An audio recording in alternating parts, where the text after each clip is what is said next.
Awesome. Well, hello everyone. Thank you all for being here today. I am so excited to see all of your smiling faces. As I said, this is our 8th virtual orientation session, our student leader panel. My name is Jennifer Abraham, and I'm the graduate intern for new student and transition programs here at Seton Hill University. And we have 5 amazing student leaders here to talk to us about their different experiences and give us some insight as to what it's like to be a student leader here at Seton Hill. So what I'm going to do is I'll be facilitating the session, but I'm going to pass it off to our student leaders, and they're going to introduce themselves. They're going to give you a little bit of information related to their major, related to what they do here at Seton Hill, and any other fun facts they want to share about themselves. So Todd, I'm going to pass it over to you first. Introduce yourself. How you guys doing, everybody? My name is Todd Griffin. My pronouns are he, him. I'm a senior musical theater major on the acting track here at Seton Hill University. I'm an orientation leader, and I'm also part of the Student Theater Activities Council. Thanks, Todd. Bree, would you like to go next? Hi, guys. My name is Bree Leaf. My pronouns are she, her, and I am a senior social work major, and I am a part of the campus ministry, peer ministry, the student advisory board. I am also the class president for the class of 2022 and a part of various parts of student government. Thanks, Bree. Caitlin, I'm going to hand it over to you next. Hey, everybody. My name's Caitlin, and my pronouns are she, her. I am a super senior, and I'm a double major in forensic science and criminal justice. Like Todd, I'm an orientation leader. I'm also the president of the Seton Hill Programming Board. We do a lot of stuff on campus. I'm in several clubs, including Forensic Science Club and the Criminal Justice Club. I'm a part of some national conferences such as ACJS and Alpha Phi Sigma. I've also been a part of the Honors Council, Service Advisory Board. I've done work study with the service coordinator for the university, as well as with Miss Judy. If you get involved in student leadership, you'll know Miss Judy. And I've also been a connections mentor. I think that's it. That was pretty good, Caitlin. Lance, I'll hand it over to you next. What's going on, everybody? My name is Lance Edwards. I am a health science pre-medicine major. I'm also a senior. I am a part of the men's football team here at Seton Hill. I'm part of FCA, Fellowship of Christian Athletes. I'm also a resident assistant, and I'm gonna be a resident assistant in Deshaunville this year. So if any of you guys in the honors program, you guys will see me. I'm also the secretary of class of 2022, thanks to Bree Leaf. And yeah, I like to play the piano. So if you're into music, come holla at me. Thanks, Lance. And last but certainly not least, Leah. Hi guys. First things first, I'd like to say I'm so sorry my camera's not on. I am currently in some horrible traffic. I am actually from New Orleans, Louisiana, and I'm trying to drive home and it's not working out very well for me. But I am a sophomore. I am in the pre-med track with a dance minor. I am on the track and field team. And I'm also in OL, as well as my class of 2024 president, as well as now SHGA president. I kind of just do a lot. I'm in a lot of clubs, and I already said my fun fact, which is from New Orleans. So that's all I've got. Thanks, Leah. As you can see, our student leaders are involved in a lot of different things, but I'd like to start by going back to the original path that you took in order to get here. So for our panel, tell us what brought you to Seton Hill. Caitlin, let's start with you. All right. So I actually live in Virginia, almost in Tennessee, and I kind of wanted to go out of state. I was looking for a smaller school. As I said, I'm a forensic science major, so Seton Hill has one of the only crime houses. There are only a handful of them on the entire Eastern Coast. And so that's kind of how it popped up on my radar. And then I actually wasn't going to tour it. And then I saw the pictures of the campus. I fell in love with it, decided to show up, see what I thought, and now I'm here. So That's kind of how I ended up here, just kind of looking for a smaller school, the crime house, and then I fell in love with the view and the campus. Thanks, Caitlin. How about you, Todd? I'd have to say, being a musical theater major, you have to. It's like double admittance, if that makes sense, because you have to, apply academically to get in, but you also have to apply, artistically and audition. So I had to audition with a monologue and with two songs and also dance as well. So you have to be evaluated on that to see where you would be placed or if you would be admitted at all. So going around the different schools around Pittsburgh and various places, it's very competitive no matter where you go. But there's also a sense of comfort that you can get when you're talking to the professors and the other students.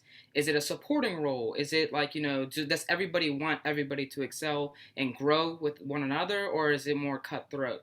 Now, sometimes that's good for everybody, but sometimes, you want more of a, I'm here to grow and help you, let's help each other out type of thing. And I found a lot of that at Seton Hill, especially when auditioning. Everybody was super welcoming. Everybody was able to help me and make me feel comfortable when going in for my audition to do my monologue, my singing, and all that. So that was the main part that brought me to Seton Hill. So yeah. Thanks, Todd. How about you, Leah? What brought you to Seton Hill? So what brought me to Seton Hill was overall the genuine kindness and the instant friends that I made. When I came to Seton Hill, it was through recruiting, and I flew for the first time on a plane. I got on a plane for the first time, and I was like, "Oh my goodness, this looks like Hogwarts." I'm over my head. I've never been to Pennsylvania before. I'd never seen snow until I got to Pennsylvania. But immediately when I stepped on campus, the sheer bonds that people had, the camaraderie on the team, just the love and the support that I got. Everybody just wanted to be everybody's friend. Everybody just wanted to love one another. And that's definitely what Seton Hill is in a nutshell, just overall friendship and bonds and love. Everybody just helps each other. And I could not find that anywhere else that I toured or saw in a college. The academic side was very competitive. I said I'm in the pre-med track, and they very much make it so where it doesn't matter who you are or where you come from. If you want to be in the pre-med track or the physician assistant track, they're going to get you where you need to be. And I definitely loved how willing they were to work with me. My professors were willing to sit down and explain things full out to me. It was overall just so much in a nutshell, especially this first year coming in. I just felt so loved and so supportive. So, yeah. Thanks, Leah. How about you, Bree? Similar to Caitlin, though I'm a social work major now, coming into campus, coming in freshman year, I was a forensic science major, and that really narrowed down my options for schools along the East Coast. So I went from like a couple thousand schools to like 10, 15 schools really fast. And Seton Hill, I came on campus, I toured, and then we drove up the hill. I came in the winter, and there was snow everywhere. The trees were gorgeous. And I was like, this place is amazing. And then I ultimately came here because of the scholarships. I got more money from Seton Hill than I did from other universities that I was looking at. And Seton Hill actually wasn't my first choice, but I got more money and more scholarships. So I accepted my attendance to Seton Hill, and it was the right decision because then freshman year, welcome weekend or go weekend, whatever we're calling it this year, was amazing. And I listened to the class president before me, Ali Masako, and I immediately knew I needed to get involved on campus and fell in love with the welcoming aspects that Leah has mentioned. And it just has been an amazing adventure for the past 3 years. Yeah, Welcome Weekend is definitely going to be that first step in connecting you with our entire campus, which will be very exciting. Lance, last but not least, what brought you to Seton Hill? So I am from North Delaware. A lot of people probably know about South Delaware, where it's like Dover, Rehoboth Beach. When I was looking for colleges, I was looking for more of a big school, like I wanted to go to Oregon, wanted to go to Kansas, wanted to go to Penn State. And after I stepped foot on Seton Hill, I realized that a small school is where it's at. When I tell you, but like I said, what brought me to Seton Hill was football mainly. I received a scholarship athletically and scholarship academically. And just like Bree, I received a lot of money. So my main goal coming out of high school was to go to school for free or go to school for as less as possible because, you know, these loans are ridiculous. And especially if you want to go to graduate school, it's going to get even more ridiculous. So like I was choosing on school financially, but as soon as I stepped on campus, just like Leah was saying, like I'm in a pre-med field as well, and the professors make it challenging, but at the same time, the professors are always there for you. We have like I say like 1-21 ratio, 1-60. I'm not sure what the rate is, but it's beautiful having that one-on-one connection with your professor. Like seriously, like especially like going through the chemistry, going through biology. If you're sitting in the lecture hall with 1,000 people, you're not talking to your professor at all. You're not talking to the people around you. And as soon as I came to Seton Hill, I realized that a small classroom size is what's best for me and for me to excel in my courses that I'm in now. So I'm just grateful for that. And just like Leo was also talking about, the community and the welcoming atmosphere is just so beautiful and amazing. Like, yeah. Yeah, small schools where it's at, that's really where you get to make those connections, not only with your peers, but also with your faculty. Lance, I'm going to stick with you for this next question. Can you tell us a little bit how you first got involved on campus, as well as football too? I would say football don't really count because I was just already forced into that because of scholarship and like everything. But the first time I got involved was FCA, which is Fellowship of Christian Athlete. Um, I'm a man of God, and I'm not ashamed to say that. And this one girl, I don't know if Bree remembers her, but her name was Sarah Wolf, and she's actually the one that brought me to FCA for the first time. And coming from a person that's constantly going to church at home and coming to school, it was just so easy for me to waver off my pathway with my faith. But as soon as I got introduced to FCA, I was able to go every week, Tuesday at 9 p.m. And that's where I really got involved, where I was just connected with a bunch of people that's in the same faith as I am. Like it made me feel more at home. Now I have a space where I can talk about my faith to a bunch of other people. Even though this is a Catholic institution, there's like a little percentage of Catholics that actually attend the Seton Hill. So it was important for me to get involved into this FCA where made me feel comfortable and made me feel at home. And I definitely appreciate Sarah Wolf to this day. So FCA is that one club that got me sparked and got me jump started at Seton Hill. That's awesome. Bree, what was your first interaction or first experience? To connect back to Lance, yes, I do remember Sarah Wolf. Sarah Wolf was actually one of the original class officers before I was the class president. She was a fantastic person. So, but to answer your question, Jen, I came to Seton Hill and welcome weekend. That weekend changed my life.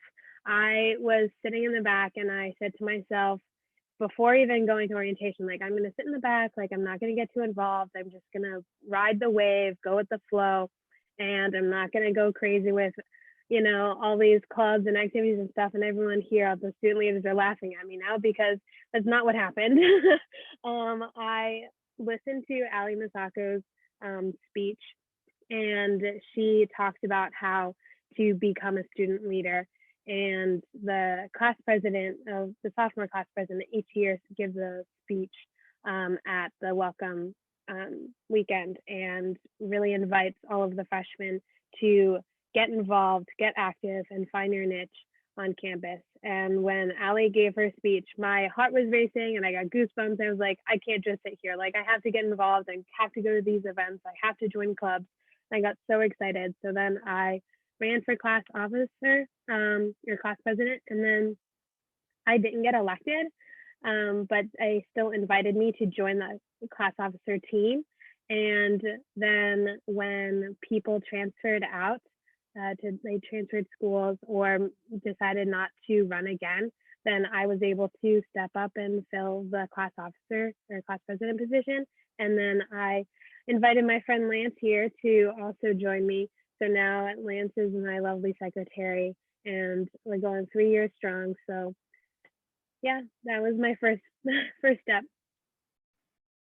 That's great. How about you, Todd, especially coming in with the musical theater community already in place? What was your first interaction?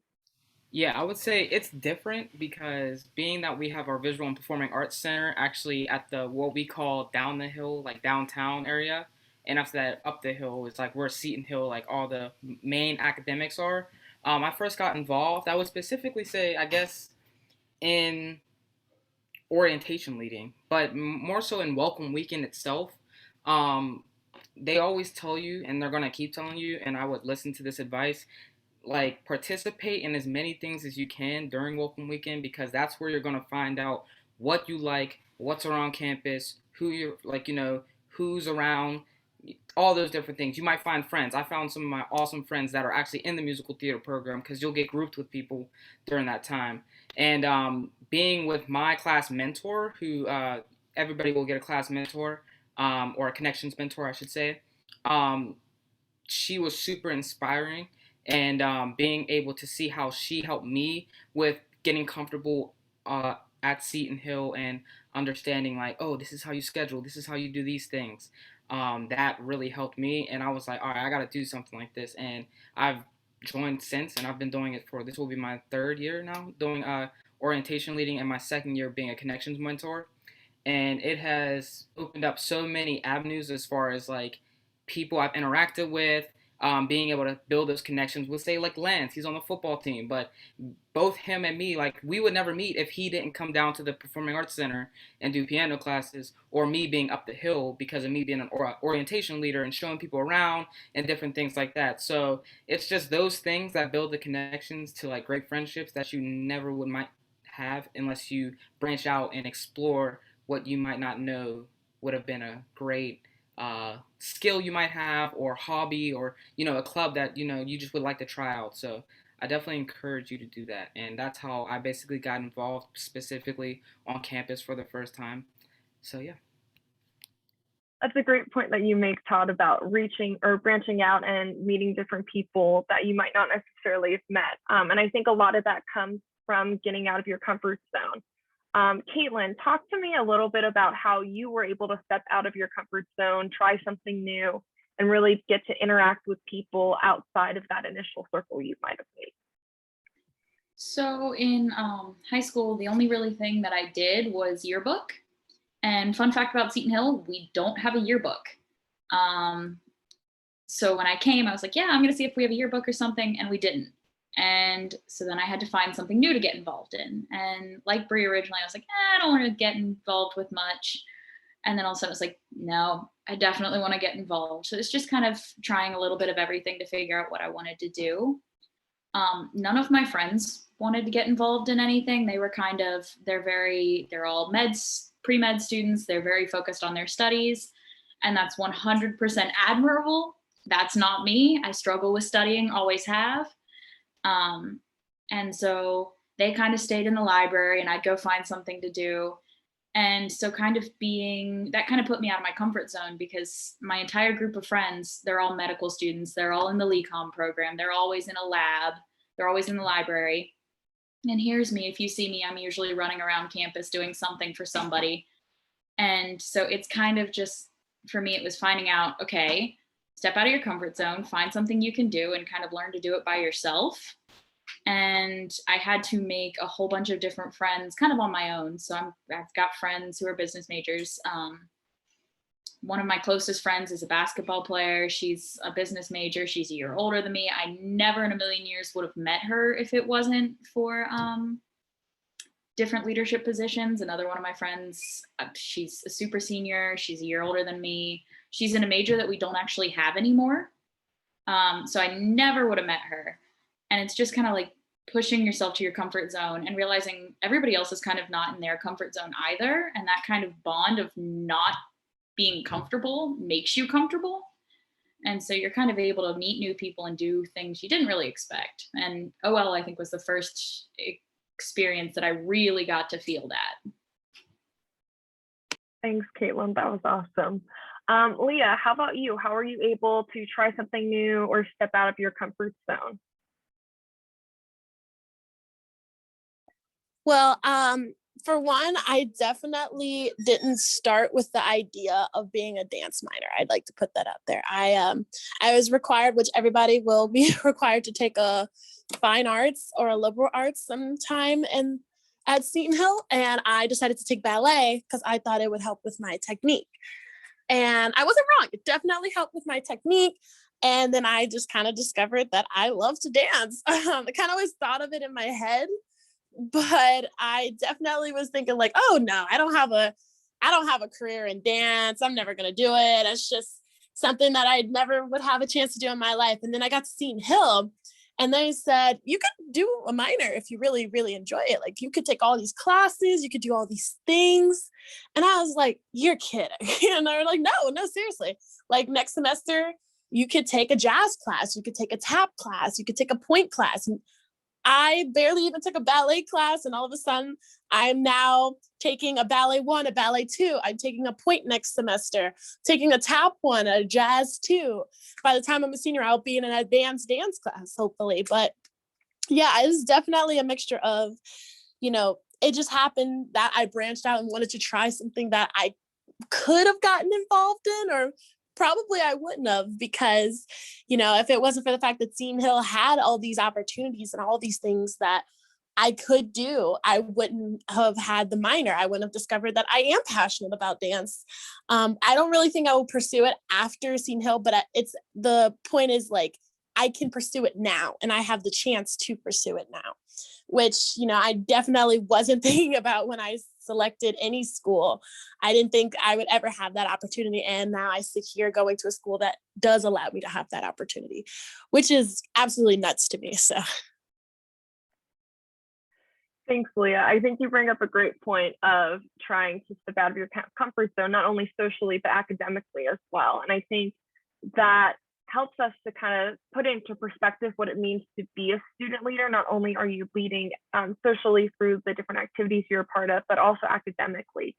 And with academics in mind, how would you all describe your time management style and this balancing of the different leadership positions that you might have on campus, as well as your academics? Todd, let's start with you for this question. Sheesh.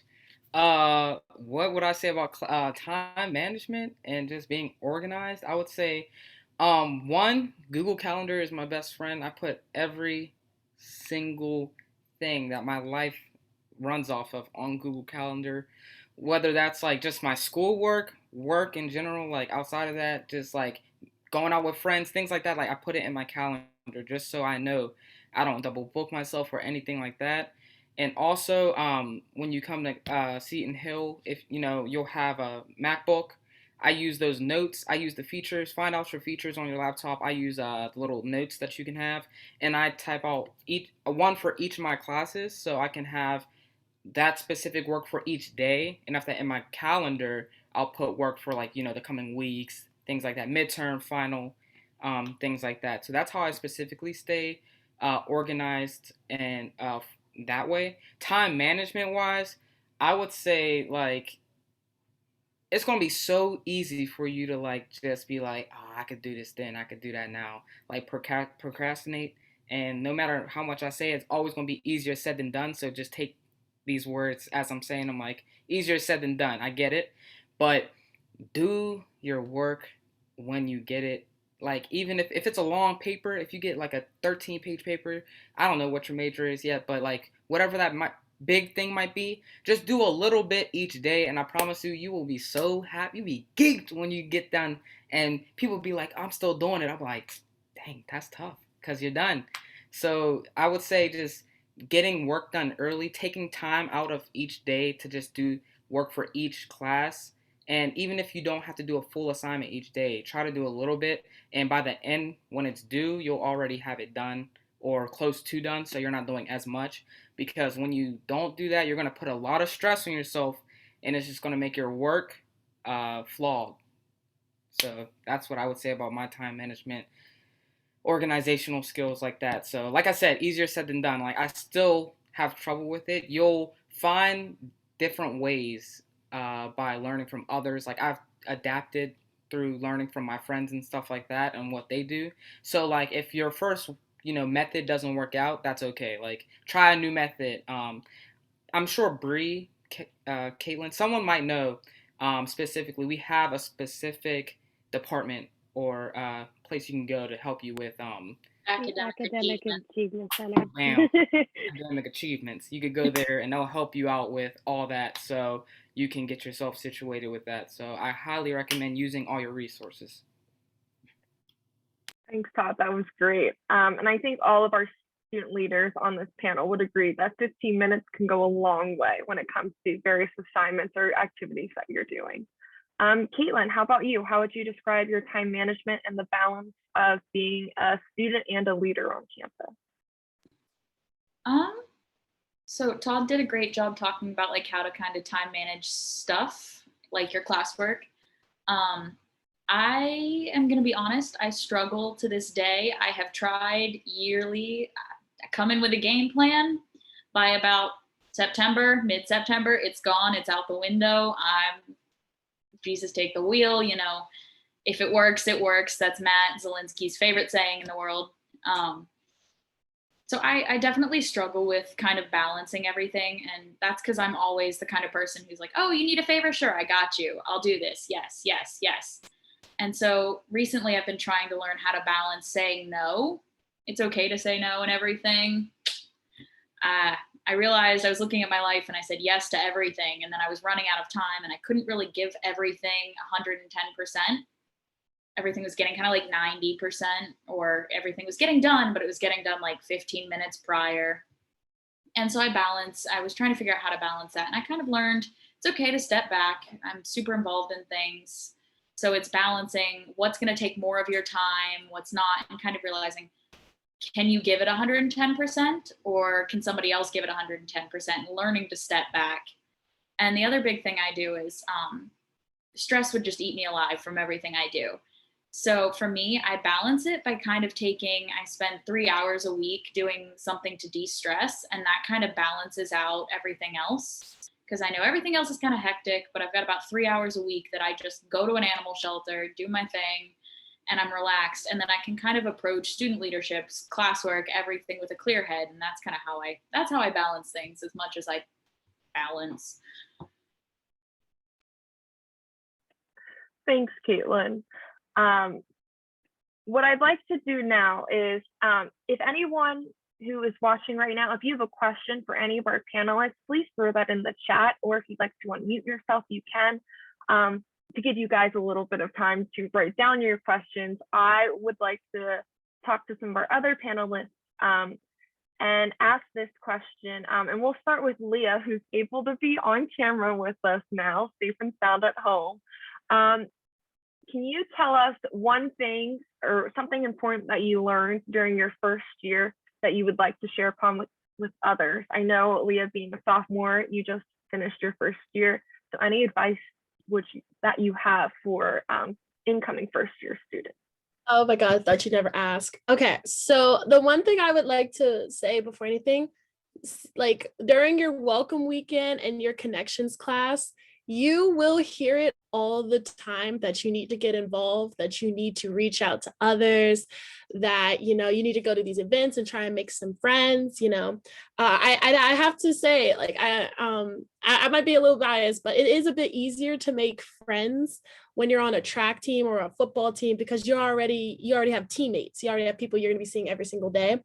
And I definitely don't envy those new incoming kids who don't have that same luxury, because as soon as I got on campus, I knew my roommate, who is one of my best friends ever, and we were already really close by the time I got there. So I really didn't have to work that hard. But I will say this, 4 of the people that I met, who I call my sisters, I don't even know how I lived without them, was only because I decided to go to an event that I literally didn't even want to go to. It was like a drink and doodle type of thing. It's like really, really something that is very fun at Seton Hill. And I was just like, oh no, I just have to do this, I have to do that. it's very important to, as Caitlin was saying, to balance your life, because it's so easy to procrastinate, but it also is really easy to just get sucked in. You know, my first semester, I won't lie, I spent 5 hours a day in that library. I took a biology course and I was like, I have to get an A, I have to do it, I have to do it. And it's like, there's nothing wrong if that's how you wish to study, and that's fine. But it was very draining for me, especially that I'm in so many clubs. I do a sport and I'm on scholarship for it. And then I did 5 hours a day in the library. It didn't work for me. I was very much crying on every weekend. I was dead. I went to a lift and I like strained a back muscle because I had been hunched over in the library for hours before that. It's definitely important to know that it's okay to take time off. It is okay to take a rest moment. No one is going to at you. It is so important to take a mental health day. Like, I know so many kids that was just like, who just couldn't go to class because they were so loaded with everything. And all they did was email their professor, and the professor was like, okay, I'll catch you up when you're ready to come back. That's it. There's no penalty. No one's going to look at you sideways. It is okay to just like take a break. Now, I'm not saying like take a break every time you have that chem class, because that's a problem. But I'm saying like if maybe it's just a really stressful time in your life, or something's going on at home, or there might be you might be a double for like biology and chem on the same day. Like, you might have a test for chem and bio on the same Friday. Take a moment, take a breath, and then try to approach it, prioritizing, focusing. It's when I figured it out second semester, my life was a breeze. I was literally floating after that. But yeah, it's so important to understand that it's okay to, in a sense, not be okay. Like, take a moment, replenish yourself, refresh yourself, and then you just get right back into it. Thanks, Leah. Bree or Lance, do either of you want to add to that? Any advice you would give to a first-year student? I would go back to what Caitlin was saying before, learning to say no. I was in Kennedy's shoes my sophomore year, and I was drained, I was burnt out, I was stressed. And then Marissa Haynes, a fantastic leader on our campus, she is the service outreach coordinator, and she told me like those simple words: learn to say no, because I was saying yes to everything. My schedule was booked from 8 a.m. to 10 p.m. Monday through Friday. Like, I was overworking myself. And then when I took a moment to prioritize what mattered to me, like Todd was saying earlier, like those hobbies and what you truly love to do, I highlighted those. I really loved doing service events and going to soup kitchens and doing activities with Marissa. I really loved being the class president and getting involved and helping with homecomings and things like that. But I wasn't so like happy with doing other events or attending other clubs that I was a part of. I didn't enjoy them as much as I thought I would, but I would still go to the meeting because I said yes, that I would be a club member. And then I would feel bad that, oh, well, I didn't really like it that much. Now I have to say no, like I don't want to do it anymore. And it made me feel bad. But then in the long run, I am now not as heavily involved, and I'm also not as stressed. I am happy and relieved, and I'm still really active on campus without feeling burnt out and crying over the weekend, and then coming back Monday morning be like, okay, round like 3,000, here we go. And then crying again the next weekend, being like, oh my gosh, I hate this, my life is horrible. I no longer feel like that. So learning to say no, coming in and getting involved is amazing, but also don't feel like you need to get involved in like 101 things, because it's just not possible. Thanks, Bree. Anything else you want to add, Lance? Yeah, Bree, still to this day, you know I can't say no. I'm a yes man. I'm a yes man. I know. We'll work on it. But this is some advice for your overachievers, the ones that got 4.0s, the ones that got 4.5s coming out of high school. the ones that will study for 10,000 hours a day just to pass this class to get an A. I'm gonna let you know right now, college is difficult and you might fail. Listen, I promise you, you might fail and it's okay. Like there's like me, I came out of high school 3.8, come to biology, I got 67 on my first exam. Bree know that class, she left that class. But I changed my whole major because of bio and chem freshman year. right, and it's okay. My advice is to you guys is be okay with failure because failure only brings growth. Legit. Failure only brings growth. You have to fail a couple times to understand, maybe I need to switch this up. Maybe I need to do this. Maybe I need to switch around my schedule. Like Bree, Caitlin, everybody's been saying they're involved in so many things. They might have to stop doing class officers for a week in order to get their grades right. They might have to start choosing themselves in order to get them grades right. Some people like to be around their friends all the time. You might have to sacrifice a little bit. But the only way you understand is once you fail or once you do bad on one classwork, an assignment or an exam. That's the only way you'll find out. And it's okay to fail. Do not get upset. Do not go. I mean, it's okay to cry. I enjoy tears. Tears are great. But listen, it's okay to fail. And I pray and I hope you guys will understand. Like, you don't need to be an overachiever in order to pass that class. Take a break for yourself. Like Leo was talking about, the mental health days is important, especially like this semester and last semester. We had these mental health days. Do nothing. Take some time for yourself and just chill and relax. You know what I'm saying? So like, that's all I got for y'all. Lance, you literally just preached a whole message and I'm here for it. Period. Like literally everything he said. Period. You all are awesome. I'm gonna get to the chat quick. Sorry, Todd, did I just cut you off there? No, I was just going to let you know there were two questions in the chat. That's all. You're awesome. We're on the same wavelength right now. So Sarah asked panelists, is there a certain area where you can find out about all the clubs, such as a bulletin area?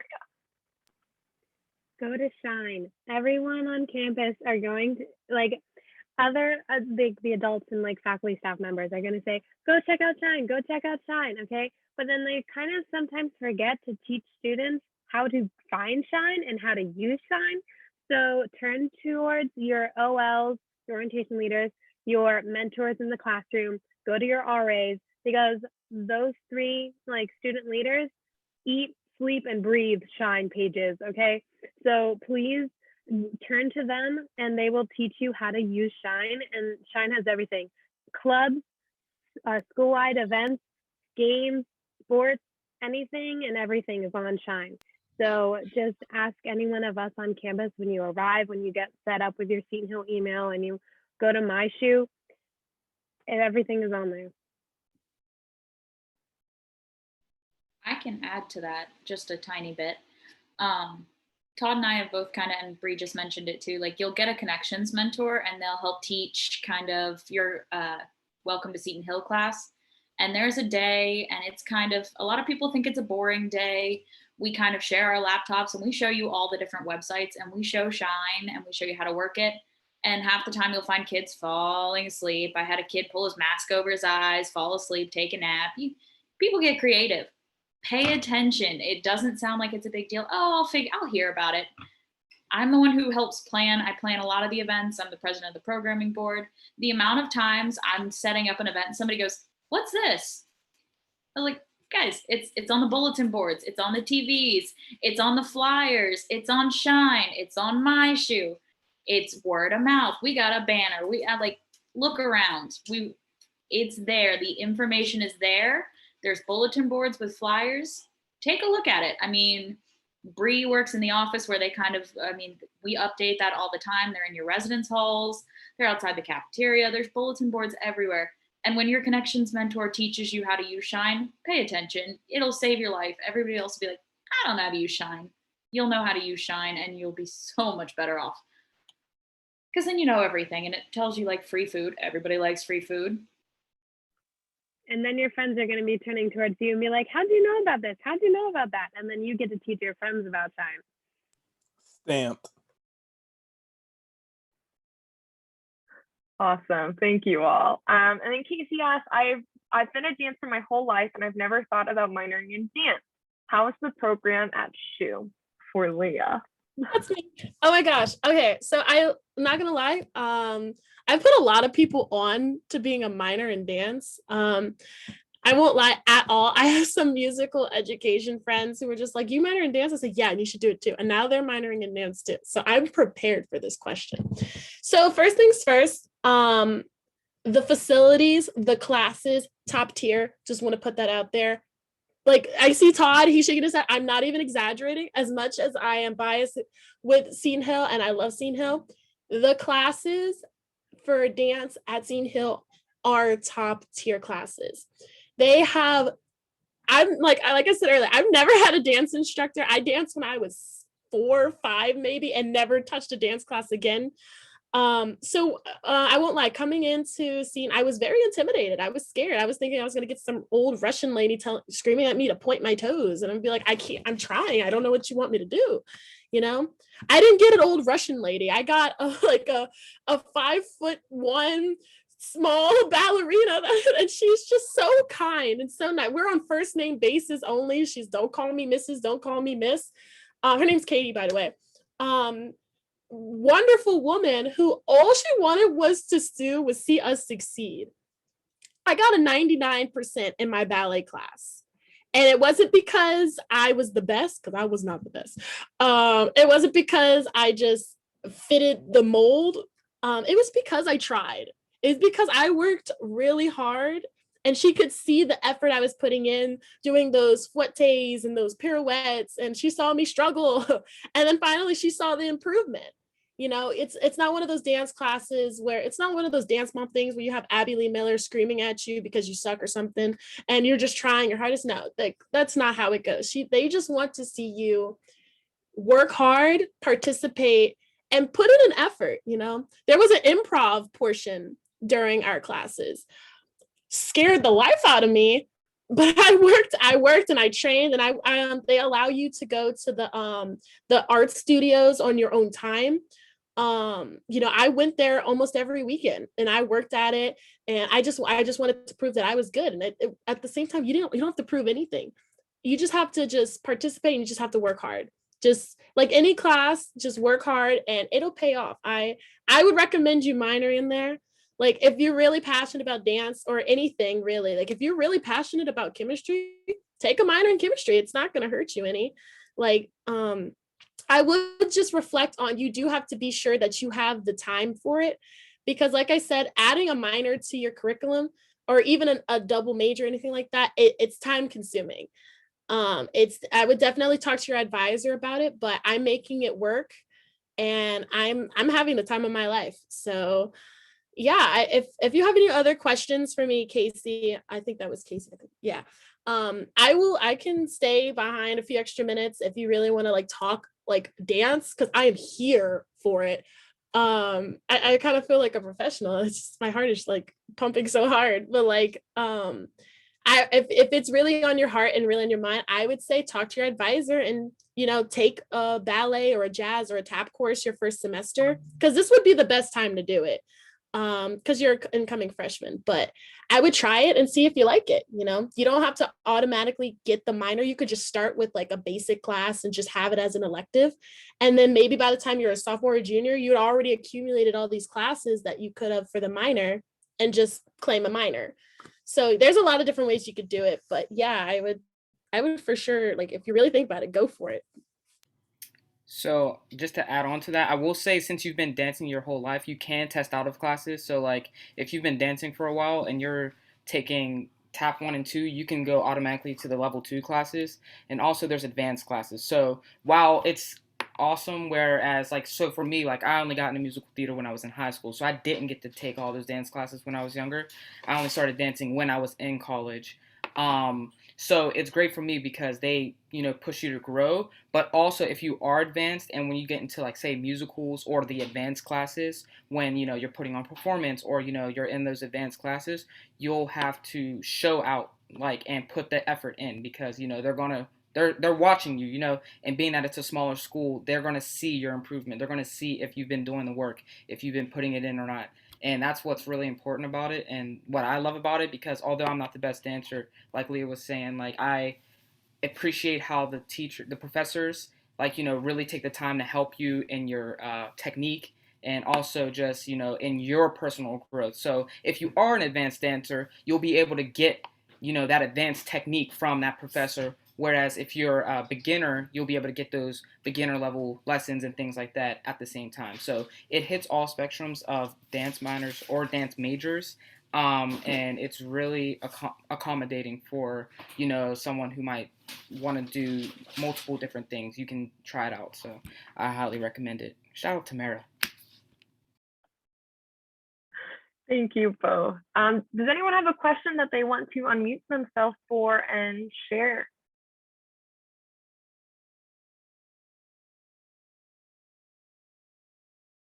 All right. Well, to close this out, panelists, I'm going to make you keep your answer brief here because we are getting close to our time. But to wrap us up tonight, I would love for you all to either give me a word or a phrase that kind of sums up your favorite part about being a leader here at Seton Hill University. So, Caitlin, let's start with you. A word or a phrase that kind of sums up what it means, or what it is to you to be a Seton Hill leader.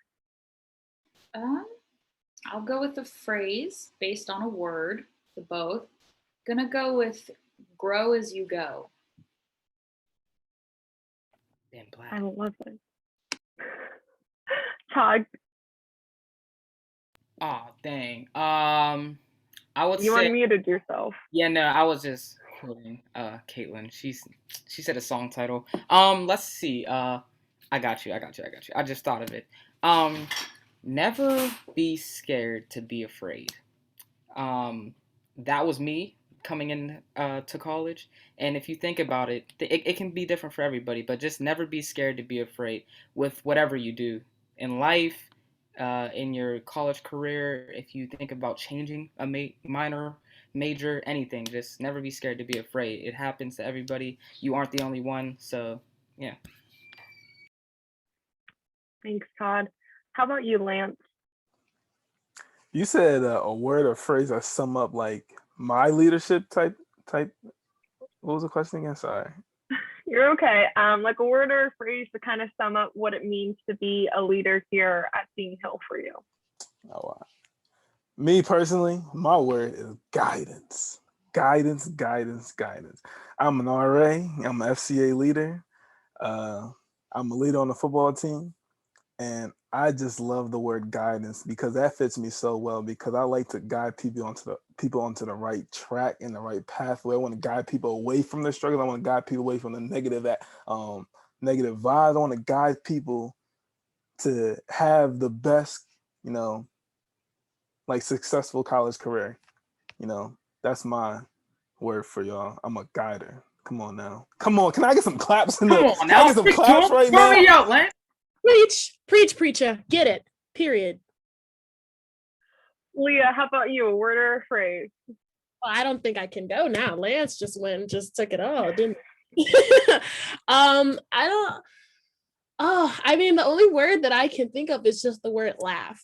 I laugh and I just have a great time every time I just wake up in the morning and I go to practice or I go to workouts, and it's my teammates and we're just having the best time. We're laughing. I might go to my Kim class and like cry a little bit, but that's okay because I'll go to lunch and then I'll start laughing with my friends there. But yeah, just the word laugh or laughter, because it's the small moments, guys. College is such an experience in and of itself, and it is hard. I won't lie. College is hard, but it's the little things. Like, it's just the little things. You'll know what I mean. Just get there. You'll see. Thanks, Leah. And last but not least, Bree, your word or phrase.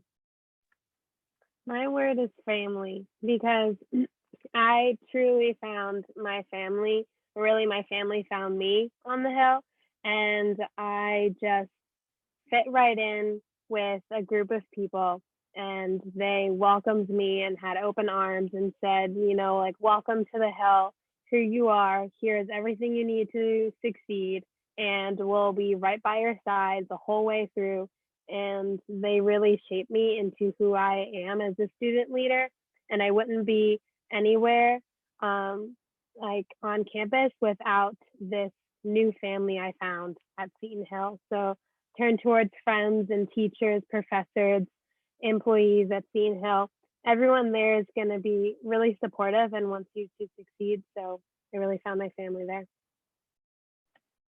Thanks, Bree. Can we just give a huge round of applause to all of our panelists tonight? They just did a fabulous job answering all the questions and really giving such a great insight to what it's like to be a student leader here at Seton Hill University. So thank you all so much for coming. I have a few announcements for you all this evening. We will turn this recording off if you do have any specific questions related to any of our panelists or questions that you didn't want to ask while we were recording. But this week we have some upcoming events that you definitely should check out. On Thursday, June 24th, we have our second trivia night. And that's all people, places, and things at Seton Hill. This is a student-only event, but you get to hang out with Stephanie Gary, our Assistant Director of Resident Life, and myself as we host a very fun Zoom trivia night. And first, second, and third place get $25 gift cards. So who doesn't want to get some free cash and some gifts towards the bookstore? So that's on Thursday at 8 p.m. Monday, June 28th at 6 p.m. is our first generation college student panel. So just like tonight, we'll have 5 awesome students who are also first generation students here at Seton Hill, and they'll provide their unique perspectives on what it's like to transition into college with first generation students. And then on Wednesday, June 30th at 6 p.m., we have our commuter student panel. So if you're commuting to campus or you want to get insights on what it's like to be a commuter, check out our commuter student panel Wednesday, June 30th. And then finally, if you haven't marked it on your calendars already, please make sure you mark down June 29th at 1 p.m. is our Welcome to the Hill session. If you went to the session in May, you do not have to come to this, but we ask that all new students come to at least one of these sessions. This is basically your insight to look at Seton Hill at a glance. It's a 2-hour-long event, and it ensures that your check-in process will go as smoothly as possible when you join us on the Hill. You only need to come to one of these sessions. If you came to in May, you're good. If you can't come in June, there is one more in July 24th at 10 a.m. But if you can't come in July, make sure you mark your calendars for June 29th at 1 p.m. Before we go, again, thank you to all of our panelists, and thank you to all of you for coming. We hope to see you at more virtual orientation events, and we will be hanging out if you do have any questions.